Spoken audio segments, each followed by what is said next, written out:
আসসালামু আলাইকুম এবং নমস্কার বন্ধুরা। আমি একজন সাধারণ মেয়ে। সংসারের হাজারো কাজের মধ্যেও প্রতিদিন নিজের দায়িত্বগুলো হাসিমুখে পালন করার চেষ্টা করি। ভোর থেকে রাত পর্যন্ত পড়াশুনো, ঘর গোছানো, পরিবারের সাহায্য করা সব কিছু আমার দৈনন্দিন জীবনের কিছুটা অংশ। আর সেই কিছুটা অংশের মধ্যেও আপনাদের মাঝে ক্যামেরাবন্দি করে তুলে ধরতে চলে আসলাম। আসসালামু আলাইকুম, কেমন আছো বন্ধুরা? আমি অনেক ভালো আছি। চলে আসলাম নতুন একটা আমার ভিডিও নিয়ে। আশা করছি আজকের আমার ভিডিওটা আপনাদের কাছে একটু হলেও ভালো লাগবে। আজকে সকাল সকাল উঠেছি তো, রাত্রেবেলা অনেক দেরি করে ঘুমিয়েছি, তার কারণ আমার এক্সাম আছে। তো আলহামদুলিল্লাহ আমার এক্সামটা হয়ে গিয়েছে। আজকে হয়েছিল ম্যাথ। তো সকাল সকাল উঠে আমি পড়তে বসে পড়েছিলাম, ম্যাথ প্র্যাকটিস করছিলাম। ওগুলো আর দেখানো হয়নি ভিডিওর মধ্যে। আমি পড়াশুনোটা স্কিপ করে যাই, এটা আমার ব্যক্তিগত, তাই আমি দেখানো পছন্দ করি না। যেগুলো ভালো লাগে সেগুলোই শেয়ার করি। না হলে আবার ভাববে যে খালি কি কাজই করি, পড়াশুনো করি না। না, আমি পড়াশুনোও করি আর বাড়ির মধ্যে মাঝে মাঝে যদি সময় পাই হেল্পও করি। যারা যারা আমার আগের চ্যানেল থেকে এই পর্যন্ত ভিডিও দেখছো তারা অবশ্যই জানো। তো সকাল সকাল উঠে কিন্তু আমি ব্রাশ করে নিয়েছিলাম। ম্যাথ প্র্যাকটিস করার পরে এখনও পর্যন্ত কিচ্ছুটি খাওয়া হয়নি। চলে আসলাম বিছানাটা ভালো করে পেতে নিতে। আর এখন বাজে 9:30 নাকি 10টা বাজে। তো আমি আবার এগুলো করে চা খাবো। আমার জন্য আমার মাও এখনও কিছু খায়নি, একসাথে খাবো। আমার মা বলল যে চাদরটা অনেক ল্যাতড়া হয়ে আছে, তুই তুলে দে, আমাদের বাড়িতে যে আবার কাজ করে সে এগুলো কেচে দিবে। তো আমার মা আমাকে বলল আমি কিন্তু চাদরটা আমি এবার চেঞ্জ করে দিব, বেড কভারটা চেঞ্জ করে দিব। আর আমার যেহেতু ছোট বোনও আছে, তাই আমরা না 2 দিন অন্তর অন্তর এই যে বেড কভারটা চেঞ্জ করতে হয়। আগে কিন্তু এমন করা হতো না, যখন আমার বোনু আবার বড় হয়ে যাবে তখন কিন্তু করতে হবে না। তো তাই আর কি, দেখো ইয়েলো কালার, মাঝে মাঝে একটু হার্ট আছে হোয়াইট কালারের, এই চাদরটা আমি পেতে দিচ্ছিলাম। আর আপনাদের এক্সাম শুরু হয়ে গিয়েছে কি না অবশ্যই কিন্তু আমাকে জানাবেন। তারপরে দেখো আমি সুন্দর করে বিছানাটা ঝাড় দিচ্ছিলাম, কালকে রাতে ঘুম হয়নি তাই। আর সকালবেলা আমি উঠেছিলাম 6:30 7টা নাগাদ। তো তারপরে দেখো, আর আপনারা আমার ভিডিওগুলো অবশ্যই দেখবেন। আমি কিন্তু রোজ না হলেও মাঝে মাঝে আমি ভিডিও দেই, যেরকম রোজ দিতে না পারলেও একদিন পর পর দেই রাত্রে 8টার সময়। তো আমি দেখো বিছানা পাড়তে পাড়তে না হাঁপিয়ে গিয়েছি এত পরিমাণে। আমাদের এখানে গরম বন্ধুরা, মাঝে মাঝে যদি বৃষ্টি আসারও হয় না, তখন কিন্তু একটু বৃষ্টি হয়ে এত পরিমাণে গিমসেনি ফেলায় আর এত পরিমাণে গরম না, সেটা বলার বাহিরে। আমাদের এখানে গরমটা কিন্তু একেবারেই কমেনি। আপনাদের ওখানে কি গরম আমাকে কিন্তু জানাবেন, কারণ এক একটা জেলা বা জায়গায় এক এক রকমের ওয়েদার সিস্টেমটা থাকে। আমাদের এখানে কিন্তু অনেকটাই গরম পড়েছে। আর আমি না এখানে গান শুনে শুনে টিভির মধ্যে গান চালিয়ে দিয়েছি, এগুলো শুনে শুনে কিন্তু আমি করছিলাম, কাজগুলো করে নিচ্ছিলাম। আমার মা তো এই টেবিলটা আনিয়েছিল, আমি কিন্তু ভিডিওর মধ্যে দিয়েছি 2 দিন আগে। টেবিলটা আনার সাথে সাথে না আমার ভীষণ পরিমাণে সুবিধা হয়েছে বন্ধুরা, অনেক বেশি সুন্দর। এবং না পড়তে বসলে আমার এখন আর কোনো অসুবিধা হয় না, আরামসে আমি বসে বসে পড়তে পারি। কিন্তু আমি তো বললামই আমার ম্যাথ ছিল, তো এখানে নোটবুক, তারপরে এমনি প্র্যাকটিস নোটবুক এগুলো, আর আমি বই টইগুলো ঠিক ঠিক করে নিচ্ছিলাম। কারণ এই বিছানা পাততে গিয়ে না টিভির কাছেই কিন্তু আমার এগুলো রাখা হয়েছে। আপনারা ভাববেন যে আমি বিছানার মধ্যে কেন নিচ্ছি, তার কারণ আমি না বিছানার মধ্যে পড়লেই অনেক বেশি কমফোর্টেবল ফিল করি। আমি না বিছানা ছাড়া এমনি আমি পড়তে পারি না, কারণ বিছানার মধ্যে একটু গড়াগড়িও করতে হয় মাঝে মাঝে। আমি আবার রানিং পড়তে পারি না, তাই আমি না সবসময় বিছানার মধ্যেই পড়াশুনোটা করি। আর আমি কিন্তু এখনও পর্যন্ত এক্সাম দিতে যাইনি, তো এখন হয়তো বা সাড়ে 10টা বাজে, আর আমাদের এখানে যে কাজ করে সে চলে গিয়েছে বাসন মাজতে। তাই আমি না একটু লেট করে স্নানটা করে নিব। তার যখন বাসন এবং কাপড় ধোয়া হয়ে যাবে, কাপড় কেচে দেওয়া, তখন কিন্তু আমি চলে যাব ভালো করে স্নানটা করে আসতে। ততক্ষণ পর্যন্ত টুকিটাকি একটু কাজ বাজ আছে আমার, যেমন আজকে তো ফার্স্ট এক্সাম, তাই আমার ব্যাগটাকেও সুন্দর করে আমার করতে নিতে হবে, যেগুলো লাগে না লাগে, কম্পাস, তারপরে পেন, নোটবুক, এগুলো নিতে হবে, প্রয়োজনীয় যা যাবতীয়। তো এই ফাঁকে আমি করছিলাম। আর সকালবেলা উঠেছি থেকে ওই যে বেনুনি করা আছে, এখনও পর্যন্ত আমি বেনুনিটা খুলিনি। আর আমার মাথাটা অনেক ব্যথা করছিল, তাই আমি না করছিলাম, বিনুনিটা খুলে স্নান করতে তো যাবই, তার আগে আমি ভালো করে মাথাটাকে আছড়িয়ে নিব। আমি আবার যখন তখন মাথাটা চিরুনি করিনি, কারণ আমার ভালো লাগে, আর মাথা যদি চিরুনি করা না হয় না, আমার একেবারেই ভালো লাগে না। তো তারপরেই আর কি, আমি বিনুনি করে রাত্রেবেলা শুই সব সময়। এটা নতুন কিছু না, সবসময় আমি বিনুনি করেই শুই।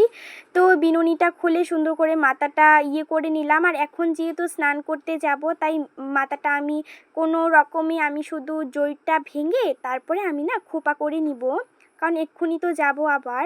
তো তার জন্য কোনো ডিজাইন করার দরকার নেই, নাহলে আমি সবসময় বিনুনি করেই রাখি মাথা। আপনারা সবসময় দেখবেন যে আমার সবসময় মাথা বেঁধে রাখা হয়, চুল আমি খুলে একেবারে থাকতে পারি না। তারপরে যতক্ষণ পর্যন্ত আমি যাচ্ছিলাম ওখানে স্নান করতে, তার আগেই ভাবলাম যে একটু পড়তে বসা যাক। তো আমি বসে পড়েছি পড়তে। তো এবার আমি কিন্তু স্নান টান করে নিব। তো আমি একটু পড়ছিলাম, তো ভাবলাম যে একটু শেয়ার করে দিই। আমি কিন্তু আমার কোনো ভিডিওতেই পড়াশুনোটা শেয়ার করি না, তো কী আর করব, তাই আমি ভাবলাম যে একটুখানি শেয়ার করা যাক। তো আমার আবার মাথাটা পুরো একেবারেই ঘুরে যাচ্ছে বন্ধুরা। তারপরে আমার মা আবার চা করেছিল, মানে চা তো অনেকক্ষণ আগেই করেছে, কিন্তু গরম করা হয়েছে, চিতই ভেজেছে, সেটা দিয়ে খেয়ে নিলাম। স্ন্যাক্স টাইম বন্ধুরা। আজকে আমি আর দুপুরবেলা কিছু শেয়ার করতে পারিনি, স্কুল থেকে আসার পরে ভাত খেয়েছিলাম। তো তারপরে আমি না ম্যাগি খেতে ইচ্ছা করলো, রেসিপি একটা দেখলাম ডিম দিয়ে, মানে এগ ম্যাগি। তো খাওয়ার জন্য আমি নিজে বানাবো। আর 10 টাকা দামি ম্যাগিটা না আমাদের এখানে পাওয়া যায় না, তার জন্য 5 টাকা দামি ম্যাগি 4টে এনেছিলাম। তো ওই 4টে ম্যাগি জলের মধ্যে দিয়ে সুন্দর করে আমি না গ্যাসের মধ্যে করছিলাম না, আমি ইন্ডাকশনের মধ্যে করছিলাম। ইন্ডাকশনের মধ্যে কিন্তু ভালো করে, মানে ইন্ডাকশনের মধ্যেও কিন্তু যখন ভোল্টেজ থাকে না কারেন্টে, তখন কিন্তু তাড়াতাড়ি হয়ে যায়। তো তারপরে দেখো আমি সিদ্ধ করতে বসিয়ে দিয়েছি ম্যাগিটা। আর এই ফাঁকেই আমার মা তো সমস্ত কাজ করে নিয়েছিল। তো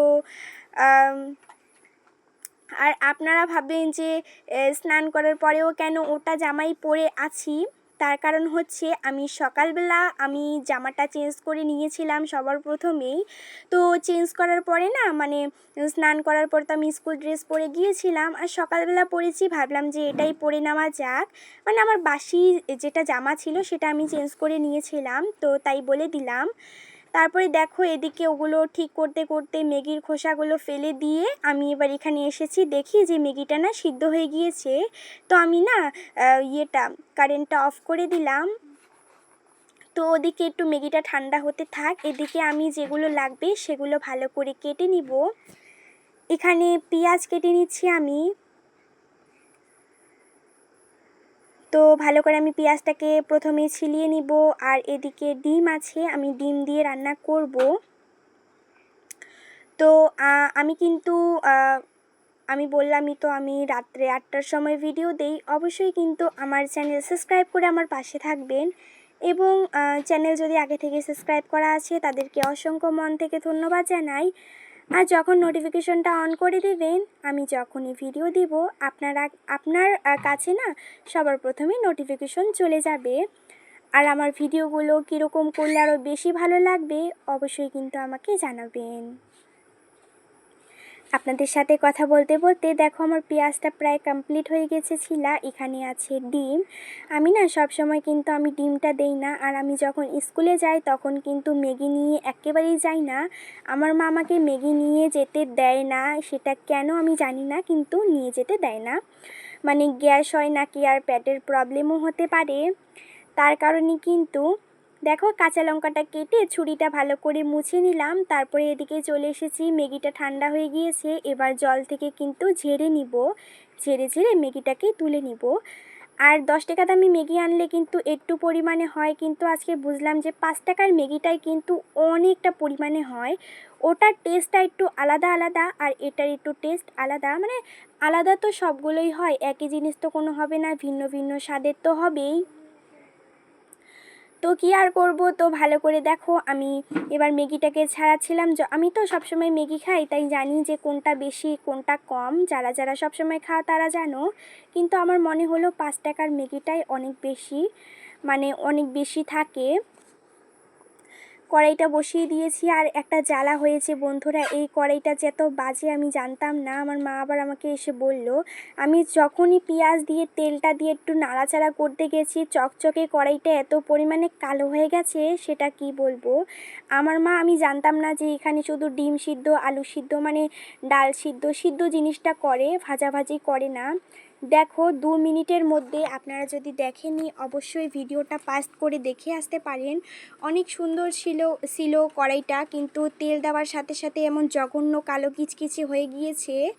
তো কুচানো পেঁয়াজ এবং কাঁচা লঙ্কা দিয়ে নাড়াচাড়া করার পরে এখানে পরিমাণ মতো লবণ, পরিমাণ থেকে একটু বেশি দিয়েছি, ম্যাগিটার পরিমাণ একটু বেশি, এবং তার মধ্যে ডিমও দেওয়া হবে, তার জন্য হলুদ গুঁড়ো এবং লঙ্কা গুঁড়ো দিয়ে ভালো করে নাড়াচাড়া করে পেঁয়াজটা যখন একেবারেই নরম হয়ে যাবে বা আমড়িয়ে আসবে, তখন কিন্তু ডিমটা ফাটিয়ে এর মধ্যে আমি দিয়ে দেব। ডিমটা দিয়ে দেওয়ার পরে এবার আমি কি ভালো করে ডিমটাকে ভেজে নিব। আর ডিমটা ভাজার পরে না, এখানে তো 4টে মশলা আছে, আমি না একটু অন্য স্টাইলে বানাচ্ছিলাম। প্রথমে 2টো মশলা দিয়ে ভালো করে ডিমটাকে ভাজা ভাজা করেছি। তো এটা কিন্তু ডিমটা ম্যাগি মশলার সাথে মিশিয়ে গেল। আর উপর দিয়ে আবার আমি ম্যাগিটা দিলাম, দেওয়ার পরে এবার ম্যাগির উপরে আমি 2টো মশলা দিব, 2টো জায়গায় কিন্তু ভালো করে লেগে যাবে। নাহলে কি হয়, শুধু ম্যাগির মধ্যে বেশি বেশি হয় এবং ডিমের মধ্যে খুব একটা মশলাটা যায় না, তার জন্য ভালো করে এবার আমি নাড়াচাড়া করে এই যে ম্যাগি এবং মশলাটাকে লাগিয়ে নিব। আমার না এটা খুব বিরক্তিকর একটা কাজ, আমি পারি না করতে। আপনারা তো দেখছেন আমার ভীষণ কষ্ট হচ্ছে এগুলো করতে, কারণ সব সময় আমি ম্যাগিটা ঢেলে দেওয়ার পরে আমার মাই এগুলো করে নেয়। অফ ক্যামেরার মধ্যে সুন্দর করে ম্যাগিটাকে করে নিয়েছিলাম, মানে ম্যাগিটাকে ভালো করে ডিমের সঙ্গে মানে মিক্স করেছিলাম, সেটা বলছি, মিক্স করেছিলাম। তারপরে দেখো এবার আমার মা, আমি, আমার বোনও খাবে, আমার বোনও তো খুব একটা খাবে না। এগুলো করতে করতে আমার এত পরিমাণে গরম লেগে গিয়েছে বন্ধুরা, কি আর বলবো। তাই আমি জল খেতে চলে আসলাম, জলটা খেয়ে নিলাম আর ফ্রিজের জল খাচ্ছিলাম ফ্যান চালিয়ে, এত পরিমাণে ভালো লাগছিল কি বলবো। রাতের বেলা আসার সময় আমার বাবা আমার আর আমার বোনুর জন্য নিয়ে এসেছিল ফ্রুটি। এত গরমের মধ্যে আমি রাত্রেবেলায় খেয়ে নিয়েছিলাম, আমার বোনু আবার সকালবেলা ঘুম থেকে উঠে খেয়েছিল। Thanks for watching.